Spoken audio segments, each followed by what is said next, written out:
regardons au ras des faits. Nous avons un ancien président de la République qui s'appelle Jacques Chirac qui a été condamné. Son Premier ministre, qui s'appelle Édouard Balladur, est mis en examen dans l'affaire Karachi.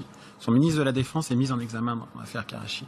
Le successeur de M. Jacques Chirac, Nicolas Sarkozy, est renvoyé devant le tribunal correctionnel pour une affaire, va être renvoyé devant le tribunal correctionnel pour une deuxième, et est pris dans la nasse de l'affaire des financements libyens, dont vous avez montré l'ouvrage tout à l'heure. Son Premier ministre, François Fillon, est mis en examen dans l'affaire que nous savons. Son ancienne ministre de l'économie, qui est aujourd'hui à la tête du FMI, a été condamné devant la Cour de justice de la République dans l'affaire dite Tapie. L'ancien chef des services secrets intérieurs, M. Scorsini, est mis en examen dans une affaire de trafic d'influence de Sarkozy, a été... Non mais attendez, non mais écoutez ce constat. Écoutez, il faut regarder dans le miroir de notre nation ce que je dis. Il a été condamné. D'innombrables conseillers sont aujourd'hui également pris dans les filets de la justice et condamnés. À gauche, n'a pas le monopole de la morale. Ceux qui pensent que la gauche a le monopole de la morale se trompent. Il suffit d'aller au sud, M. Guérini, aller au nord, M. Kucheda, le ministre du budget qui était un fraudeur fiscal, M. Cahuzac. Il y a le parti qui se goberge du tous pourri pour faire croire qu'il y a un tous pourri qui s'appelle le Front National, qui est cerné par 5 enquêtes judiciaires. Dites-moi quelle, une liste non exhaustive, dites-moi quelle démocratie occidentale a ce CV judiciaire-là. Laquelle? Les États-Unis? L'Angleterre? Même l'Italie? L'Allemagne? Personne. Alors, moi je veux bien qu'on dise que les affaires, ce sont des épiphénomènes de la vie publique, qu'il faut mettre un peu de côté, que ça perturbe l'espèce de zone de confort de la conversation démocratique. Moi, je crois que c'est une grande alerte politique. Je crois que ça nous nous sommes une exception en France? Je pense que ce que je viens de dire en termes de constat, qui est non exhaustif, doit nous alerter sur la gravité de la situation française et qu'il faut peut-être, de ce point de vue-là, arrêter de regarder les autres avec surplomb et se regarder en face pour faire notre examen de conscience.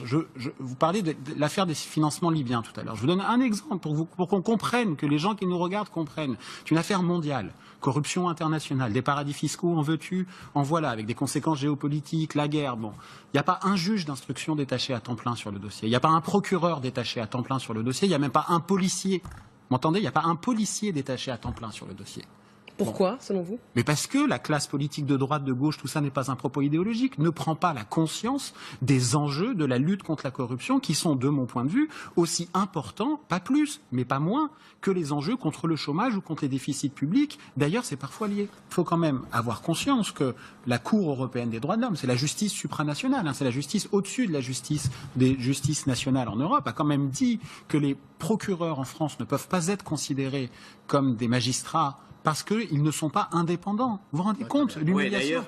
Bon, et ça, ça ne veut pas dire que les procureurs sont tous vendus au pouvoir. Non, mais attendez, laissez-moi terminer. Ça veut dire que dans un écosystème où quand vous devez le dérouler de carrière à l'autorité supérieure qui est l'autorité politique, qu'il y a un lien direct de subordination au pouvoir politique et au procureur sur les affaires, le petit nombre d'affaires de corruption qui concernent le pouvoir politique, le pouvoir exécutif, ça peut créer un certain nombre de censures ou d'autocensure judiciaire. Et c'est pour ça que notamment la Cour européenne des droits de l'homme vient nous taper sur les doigts et c'est un peu honteux pour la France.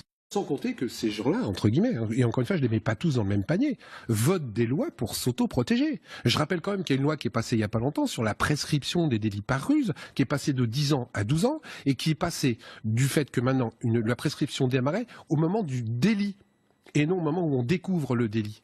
C'est-à-dire que vous faites un délit par ruse dans l'an 2000, vous le découvrez en 2011, vous avez 1 an avant la prescription, alors qu'avant, c'était à partir de 2011 que la prescription courait. Ces gens-là se votent des lois pour s'auto-protéger. Et il faut pas inverser les règles en plus. Il y en a marre de dire que c'est la faute de l'électeur. C'est la faute. Mais un bon escroc, il est sympathique. Un bon escroc, ça sait mentir. Un bon escroc, ça vous trouve de boulot dans la commune. Un bon escroc, ça sait vous rendre redevable. Et quand vous vous rendez compte que les bons escrocs en général, dans ces mairies-là, personne ne se présente contre ces gens-là puisqu'ils sont sûrs d'être élus. Donc ce ne se présentent que des seconds couteaux. Mais si, monsieur Miard, arrêtez de faire l'amour, on vous connaît. Parce que les réformes qu'on a posées, c'est des réformes de que dalle. Aujourd'hui, c'est vachement bien. Les anciens députés ne peuvent plus prendre le train gratuitement. Oh, c'est grave, on en a parlé partout. Mais le verrou de Bercy, personne n'en a reparlé. On s'est dispensé d'aller même jusqu'au bout des promesses d'Emmanuel Macron, parce que ça a été rappelé tout à l'heure. Effectivement, le casier judiciaire vierge, c'est un privilège pour les élus par rapport à 400 professions où on demande un casier judiciaire. Même pour être maître chien, il faut un casier judiciaire. Là, on dit non, c'était un problème constitutionnel. Ce qui est un mensonge. C'est vrai? Excusez-moi. Oui, parce Mais qu'en non, effet, c'est un mensonge. C'est un sujet. Excusez-moi, c'est très un mensonge. La discutable. loi a été déposée le 1er février 2017. J'ai participé à la rédaction de cette loi. Je veux dire, et on est face à un truc. Alors, alors Monsieur Macron nous explique qu'il est devant un penalty, d'accord? Il a un but à tirer, et il le tire pas parce qu'il n'est pas sûr que le but va rentrer. C'est quoi ce truc? Pourquoi il n'a pas posé la loi au Conseil constitutionnel? Aujourd'hui, la loi est en train de dormir au Sénat. Il suffit qu'un groupe la prenne et qu'il la pose au Conseil constitutionnel. On avait tout mis dans cette loi. Comment vous expliquez cette reculade? Mais parce qu'ils se couvrent les uns les autres, chère madame. C'est pas plus compliqué que ça. Les gens qui sont au haut de la pyramide n'ont pas envie. Aujourd'hui, il y a des affaires qui vont tomber. Aujourd'hui, il y a des gens qui vont être condamnés. Le problème, c'est que on ne se donne pas assez les moyens collectivement.